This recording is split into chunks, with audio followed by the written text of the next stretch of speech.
Friday, January 31st, 2020. And here's what's happening. The city of Jamestown man is facing charges following a high-speed chase. Plus, the mother of a student bullied by his teacher is speaking out exclusively to WNY News Now. The news at noon starts now. From the team that puts coverage first, this is your source for breaking news. WNY News Now.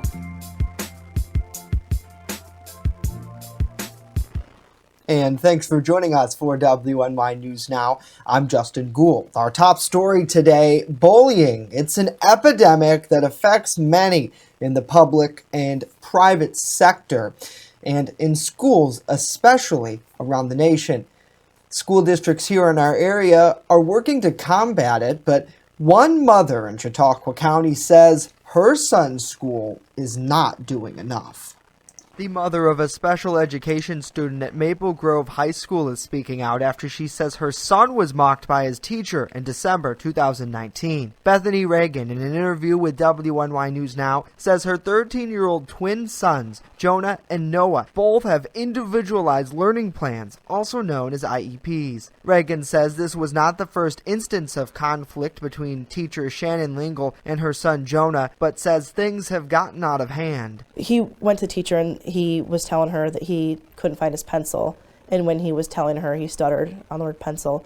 And to him, she said, I don't care, in his face, in front of the class. And his twin brother obviously was in the room. And he came home very distraught about it. I was working, and he talked to me at 7:30 at night and was telling me about it at work. And it had bothered him. This happened in the morning at 8 o'clock. So he was very distraught. He was very upset a teacher would, talk down to him like that. And he was just very embarrassing. So far, Reagan says she's filled out several Dignity for All Student Act reports against the teacher, but believes the district has not done enough to help her son. For that class, he's just put in a study hall. He's not receiving any math services now because they said they don't have any other teacher. She's asking for them to investigate the incident further and create a positive learning environment for her boys. These DAS reports that get filled out that go to the district, they're there for a reason. The state came out with them for a reason. When you have 6 of them on one person, that's a lot. That's excessive, and it just needs to be looked into, for the students, for everyone's sake. WNY News Now has reached out to the Bemis Point Central School District, but has not heard back yet. Now, Reagan also wants to tell parents to keep an eye on their children and speak with them regularly about bullying issues. For more information on how to stop bullying in schools, visit bullying.gov. Other news we're following. A 24-year-old Jamestown man is facing several charges following a vehicle pursuit early yesterday. Jamestown police say that Brandon Jim was observed by officers allegedly driving his Lincoln MKZ northbound on Washington Street at a high rate of speed just before 4:30 a.m. Officers say they attempted to pull him over and he continued down the roadway, ignoring the car's lights and sirens. Police say Jim's vehicle then recklessly turned right onto Fluvanna Avenue and then continued east. It then continued and turned left onto North Main Street. That's when they say the vehicle accelerated over 3 times the posted speed limit there.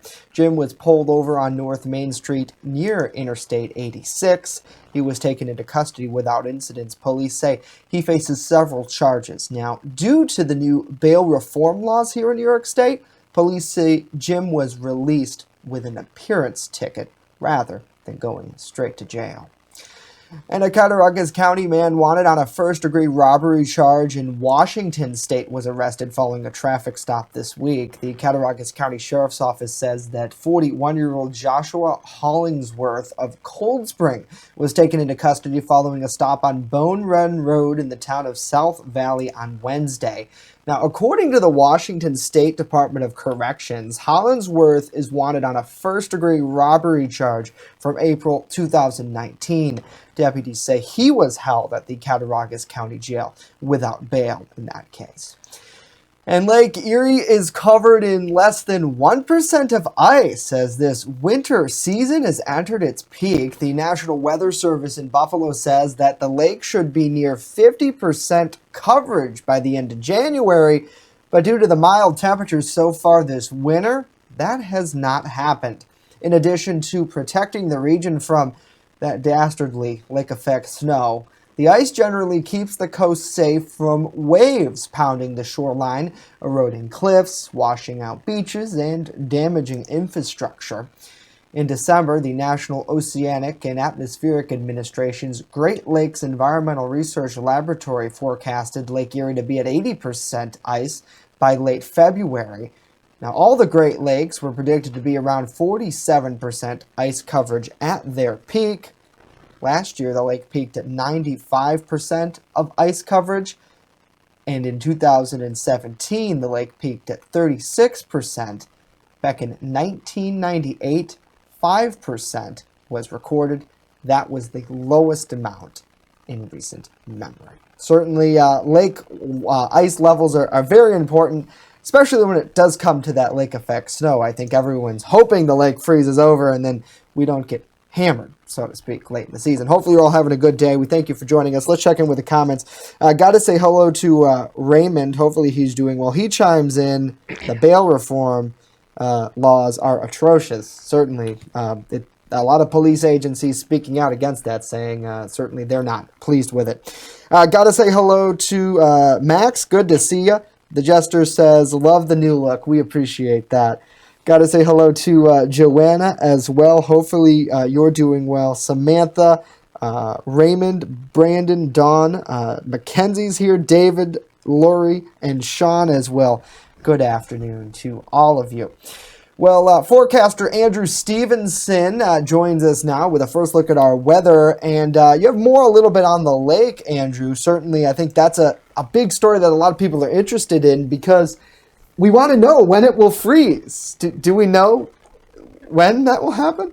Well, this winter it's been warmer than normal, and with the temperatures averaging around 32 degrees, it seems like, and then you get those stretches where it goes up into the 40s and then back down, and if the lake does start to freeze, it just melts again. And a little bit more about what Justin just said, 50% of Lake Erie should be covered with ice at this time of the winter, and we just don't have that. It barely is clocking in at 1% right now. Like I said, if it warms up and there's ice on there, it will just melt, and we still got half a winter to go, so we'll see what happens. But once the lake completely freezes over, then the lake effect snow shuts off, so we'll see what happens. The last time, it's been a while since the ice has been this unfrozen. 5% back in 1998, 14% back in 2002. Like I said, we still have about half a winter to go, so we'll see if it freezes up by the end of the winter. That will shut off the lake effect snow. A few weather headlines, what's coming up. It's been average today, this past week. We'll be doing a few flurries today, a few flurries tomorrow. The weekend looks quiet, pretty much same thing as today for tomorrow. We do have a warm-up coming headed into next week. How warm will it get? I will let you know that coming up in just a couple of minutes. But for now, Justin, back to you. All right, Andrew, thank you very much. Coming up, a lot more local news to tell you about why last year was tough for area farmers. And later, how officials are touting kindness here in Jamestown. Stay with us.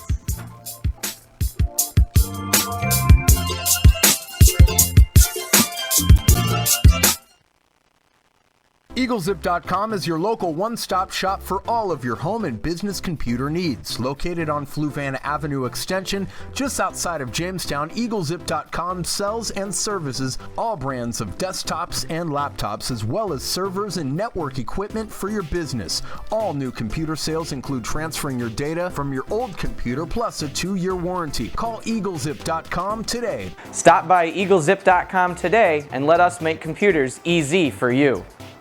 When you're on the go, stay in the know by downloading the WNY News Now mobile app. Stay up to date on local news, weather, and sports that matter to you.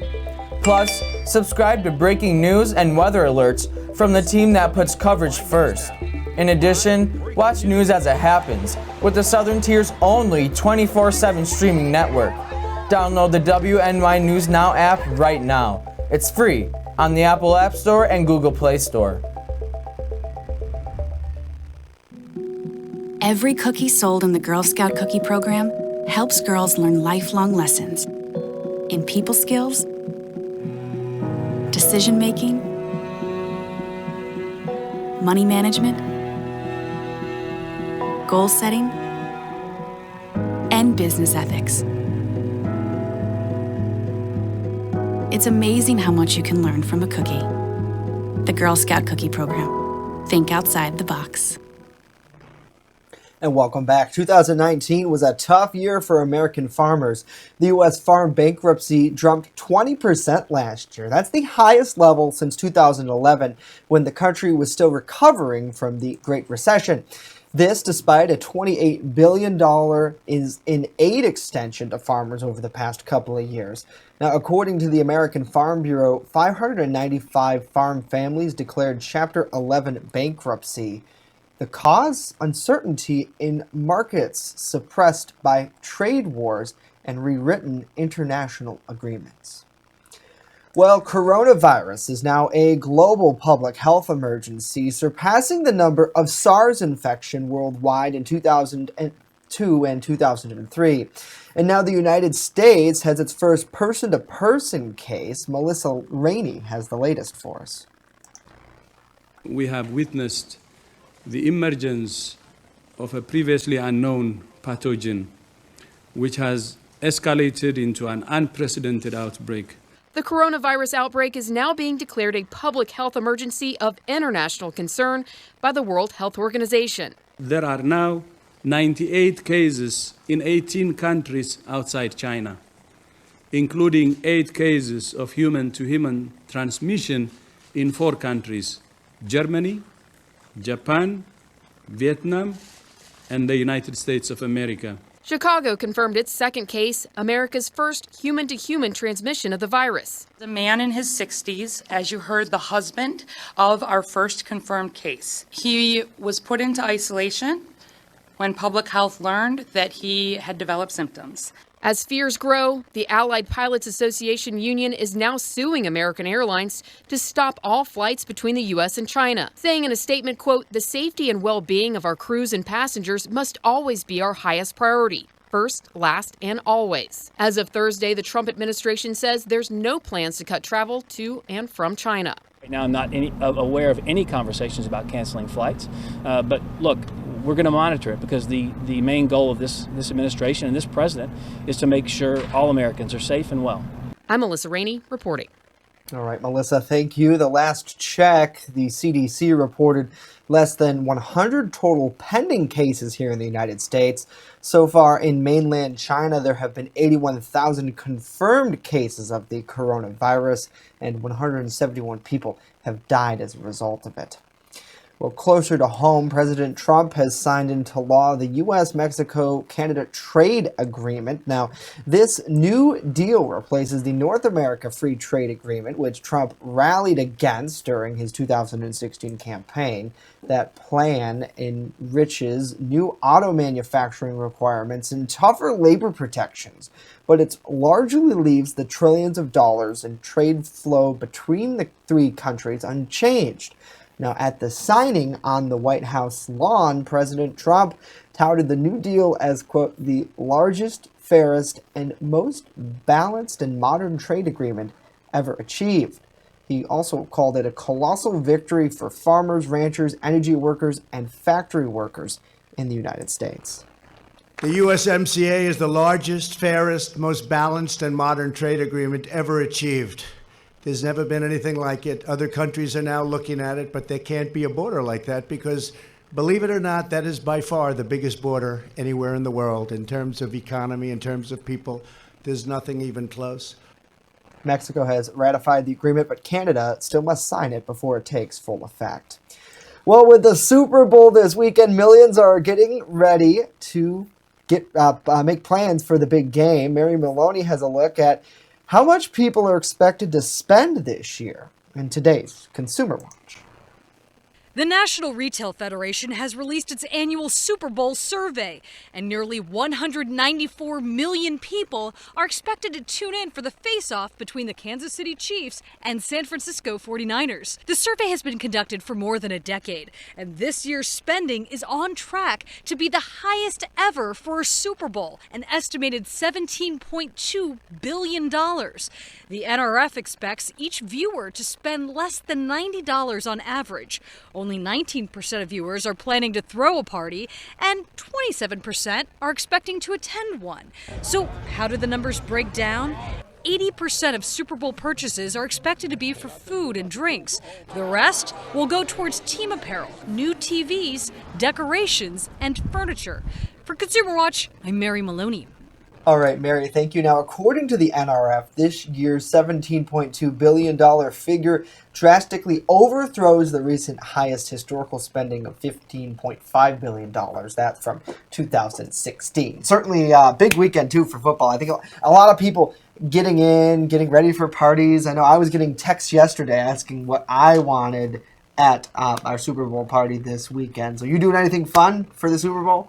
Well, Green Bay's not in it, so I'm not really interested in, but I'll You don't- watch it. You'll watch it? Yeah, I'll watch it, but I was hoping the Packers were going to be in it. See, I think I just watch it for the food and the commercials. Not gonna lie, I'm excited for the halftime show. They've really got some hype on it this year. That should be really good. And then also just this chicken wing dip. I mean, let me tell you. Oh gosh, I just can't get enough of it. Let me tell you. Hopefully everybody's having a good day. Got to say hello to Lori, Connie. Thanks for joining us. Good to see Pam here on the broadcast. Thanks for being here. Sean, good to see you. And Joanna, welcome. TGIF to you. Hopefully everybody is having a good day. Well, let's switch gears and get a check of our First Defense weather forecast. I know earlier in the week, the weather team was talking about how there was that potential for a pretty big winter storm this weekend, but that's out the window at this point. Yep, that's going to stay off the coast, and we won't have to deal with any of that. So that's good. Yes, it is, certainly so. And speaking of the Super Bowl, it looks like it's going to be pretty warm down there in Florida. Oh, I wish it was that warm here, but sadly not. I must say that Dakota did a very good job putting together this graphic. He was putting it together the other day, and I didn't know on Google Maps that you could make it a 3D look, so he's putting it together, and I'm here like, I did not know that, like the way he's got the stadium on the background, I did not know he could do that. So that was pretty good. I learn something new every day. It's going to be pretty nice out there down there in Florida for the game. 65, mid 60s, dropping through the 60s as they head into the fourth quarter. I wish it was that warm here. Unfortunately, no, not yet. Let's take a look at the current conditions outside. It's 28 degrees at the Jamestown airport. Winds are south at 3 miles per hour. Cloudy. I feel like it's been cloudy every day this past week. We saw sun yesterday, the day before, but there hasn't been much sun. There's never much sun during the winter. Taking a look at the almanac, the average for this time of year, 32 degrees high, 14 low, and that's where we pretty much topped off yesterday, just a degree above the average. 60 degrees, that was the record set back in 2013. Nowhere near that anytime soon, at least for the next few months. Taking a look at the afternoon forecast out there, we're going to be dodging a few snow showers out there. Otherwise, it'll be mainly cloudy. 32 degrees. I feel like it's been 32 degrees this whole winter, and it doesn't change to me. Taking a look at tonight's forecast, it's going to drop down into the low to mid 20s throughout the region. We'll be doing a few snow showers. You might wake up to about trace to an inch of snow. Not much snow going to be falling out there. There's not going to be much happening this weekend. Like I said a few moments ago, that winter storm that we were predicting, that's going to stay off the East Coast in the Atlantic Ocean, so we won't have to deal with that. Both days are going to be pretty dry. A few snow showers on Saturday, a mixture of rain and snow on Sunday. It does begin to warm up Sunday and as we head in to early next week. So that's the next big thing we're talking about, the warm up heading into next week. The entire East Coast from New York all the way down in Florida is going to be below average temperatures going out here into the mountains of the Pacific coast. So it's going to warm up. We're not talking about 50s or 60s here in Western New York, maybe 40s and close to 50, but I'll take it. I'd rather have that than the snow. So taking a look at the extended forecast, the next 7 days we'll be dealing with the average temperatures, 32, 33 Friday, Saturday. That warm up. Spring, is that you? Is spring finally coming? We'll get it close to 50 by Monday and Tuesday, but it doesn't last as we'll drop back down into the mid 30s for mid next week. Sports is next with Norm, so stay tuned.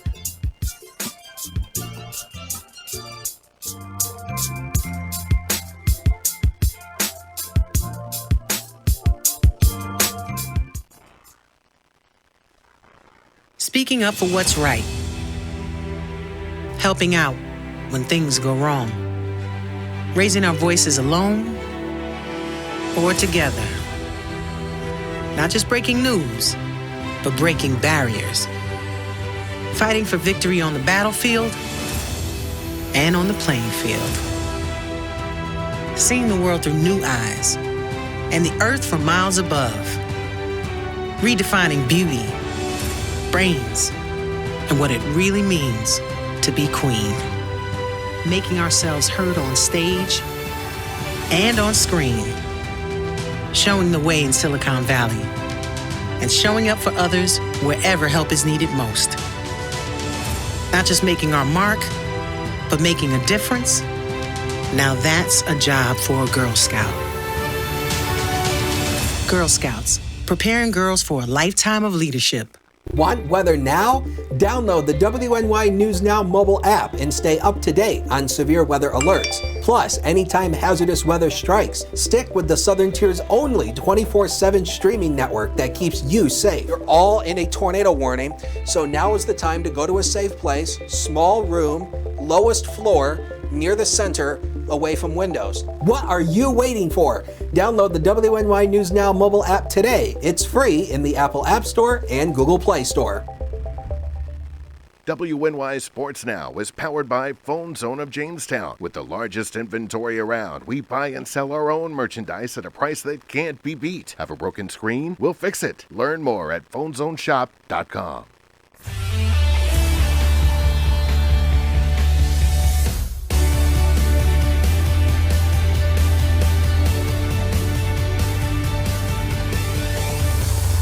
Rejoice sports fans, it is Friday. Welcome back to WNY News Now. I'm Norm Rodriguez with a look at sports. With a 7:45 puck drop tonight, the Jamestown Rebels will be on the road for a 2-game series versus the Maryland Black Bears. Jamestown is coming off of a 2-game sweep of the Black Bears last weekend. The Rebels are also in last place in the East with 33 points, a single point behind the Northeast Generals. On the opposing end, Maryland is in the middle of the road and 4th in the East with 39 points, 4 points behind the Wilkes-Barre Scranton Knights. Tonight's game is also the free game of the day for HockeyTV.com, and Saturday's game will also have a 7:45 puck drop. Despite scoring first in their game yesterday, the Buffalo Sabres surrendered 3 unanswered goals the rest of their game on Thursday night, losing 3-1 to the Montreal Canadiens. Sabres captain Jack Eichel scored Buffalo's only goal of the game. Rasmus Dahlin and Marcus Johansson each had an assist. For Montreal, Tomas Tatar finished with 1 goal and 1 assist. Joel Armia and Nick Suzuki each had a pair of assists. Buffalo will be back in action on Saturday afternoon at 1 o'clock, in which they will host the Columbus Blue Jackets. Speaking of the Super Bowl, the wait is over, football fans. On Sunday evening at 6:30, the Kansas City Chiefs will battle the San Francisco 49ers in Super Bowl 54. KC is led by Patrick Mahomes, who has had a strong postseason, tossing for 615 yards and 8 touchdowns without an interception. Known for his mobility as well, Mahomes also has 106 rush yards and 1 touchdown on 15 carries.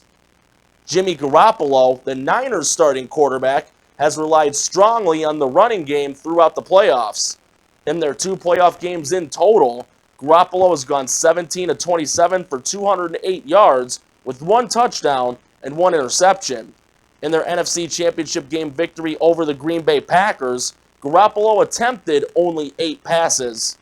According to ESPN's Power Football Index, KC has nearly a 65% chance to take home their 2nd Super Bowl trophy. The Chiefs are 1-1 in Super Bowl play, while San Fran is 5-1. Super Bowl 54 will be televised on Fox. That's it for sports today. Back to Justin and Andrew. All right, Norm, thank you very much. Well, Love Elementary students received a special surprise this week when City of Jamestown Mayor Eddie Sundquist and Fire Chief Sam Saleme and Police Chief Harry Snellings visited their school in honor of the Great Kindness Week Challenge. Leaders visited the school to help promote that event. Now, the mayor read a proclamation declaring it was the Great Kindness Challenge Week here in Jamestown. where everyone should perform as many acts of kindness as possible.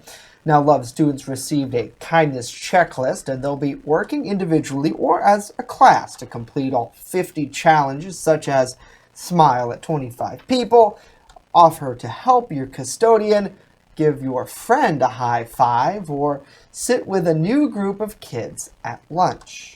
Andrew, the Great Kindness Week Challenge is part of an national program with over 13 million kids and 24,000 schools participating, with over 650 million acts of kindness registered in 2018. Wow, pretty cool. So we could make that 600 million one. Yeah. High five. Yeah! 600 million plus one right there. Pretty cool. It's good to see everybody really coming together. And certainly I think that's like the one thing with the world is if you could just be nice to your neighbor type of philosophy. You'd be surprised what you have in common with people. Yeah, I think the world's going to be enough. We should all go out there and do random acts of kindness. And make somebody's day. I read a quote one day, if you're not making someone else's life better, then you're wasting your time. Yeah, I could agree with that all day long. Well, let's... hopefully we can make people's lives better with the 7-day forecast. I mean, it does feel like spring come next week. One button too far. Oh, okay. I had the 7-day, I went one button too far, so. Oh, okay. Yeah, it will feel like spring as we head into early next week. Temperatures are going to be in the 40s Monday and Tuesday, so we'll get close to 50. I wish we had that kind of temperatures around here. Really. 65 degrees, that would feel good out there right now. Pretty cool. Yeah, it would be nice if we could have that, but... not always the case. All right. Well, Andrew, thank you very much. That's going to do it for us today. Of course, news continues 24/7 at WNY News Now. Hopefully they're having a great day. Got to say hello to Emily. She says, feels like spring here in Chicago. More rain than snow. Pretty mild. Certainly feels kind of the same way here, Emily. Minus cold today, but not too bad nevertheless. When you're on the go, stay in the know. Download our mobile app. It's free on the Apple App Store, Google Play Store. We leave you with a live look over Chautauqua Lake. Does look like there's some ice out there. Nevertheless, hopefully you have a great day. We'll see you next week.